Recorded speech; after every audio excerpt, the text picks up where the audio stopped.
Hello everyone, my name is Trinity from Trinity Educational Mission. I'm here to talk about some latest research in education. Let me ask you a question. Can parents love their children too much? Most parents truly want the best for their kids. They worry their child might fail, get hurt, or struggle in life. So they step in. They make decisions for them. They solve problems for them. And when something feels risky, they try to prevent it before it even happens. But recently, researchers in education and psychology have started asking an important question.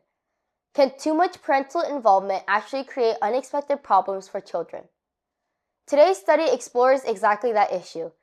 This 2026 study examined the relationship between helicopter parenting and something called malevolent creativity. The researchers surveyed 489 university students to better understand this connection. Now, the phrase malevolent creativity may sound unfamiliar, so let me explain it in simple terms. It means using creativity in harmful ways instead of helpful ways.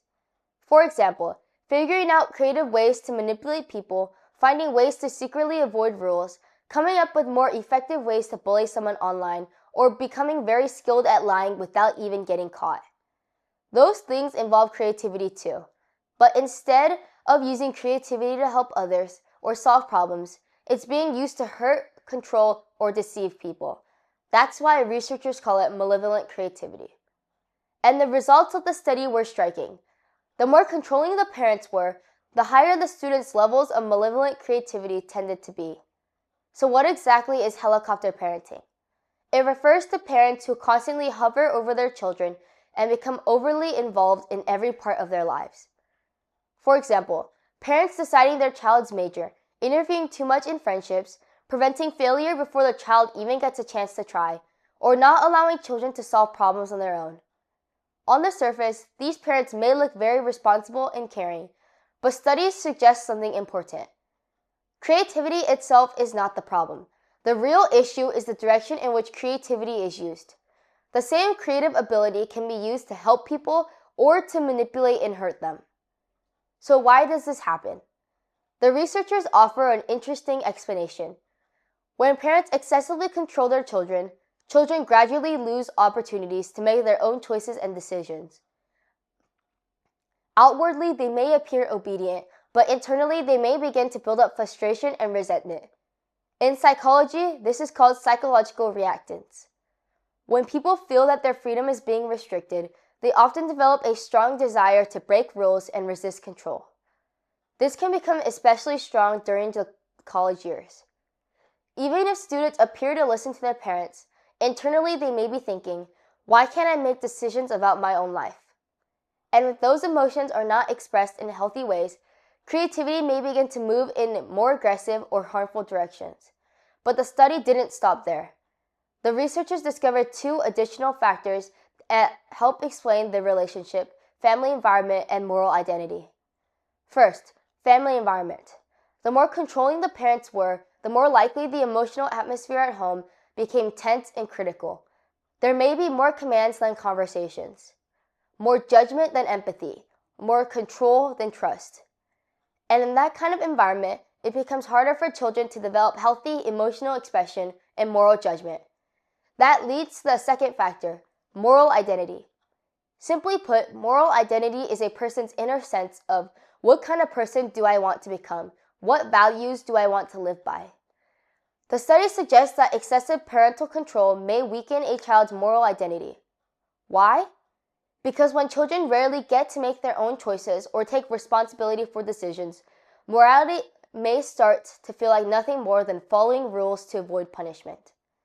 And that's a very important point.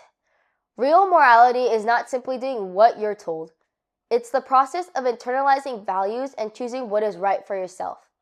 But when parents control everything, children may become dependent on external control rather than developing inner moral standards. So, the overall pattern found in the study looked something like this. Excessive parental control, which leads to tense family environment, which leads to weaker moral identity, which leads to higher levels of malevolent creativity. Now, this does not mean parents should stop caring or stop guiding their children. That's not the message of the study. The real message is this. There is a difference between supporting your child and controlling your child's life. Good parents are not directors controlling every scene of their child's life. They are more like coaches, helping their children gradually learn how to live independently. So what can parents do? First, children need opportunities to make choices. Even small decisions matter. What to wear, how to study, what activities to join. The experience of making decisions and sometimes failing is an important part of growth. Second, parents need more conversation and less control. Before trying to persuade children, parents should first try to understand them. When parents only provide answers, children may slowly stop sharing their real thoughts. Third, instead of raising simply obedient children, we should help children develop their own inner standards and values. There is a big difference between a child who behaves well out of fear and a child who genuinely understands what's right and wrong. Healthy morality usually grows through relationships, not through control alone. And I think the study leaves parents with one deeply uncomfortable but important question. Am I truly loving my child right now? Or am I controlling my child because of my own fears and anxieties? Sometimes control that comes from love can intentionally block a child's independence and inner growth. Parents are not supposed to live their children's lives. Eventually, they must learn to make decisions, take responsibility, and live on their own. And maybe real education is not about protecting children from every failure, but about helping them develop the strength to live healthy, meaningful lives even without their parents. If today's video was helpful, please like and subscribe.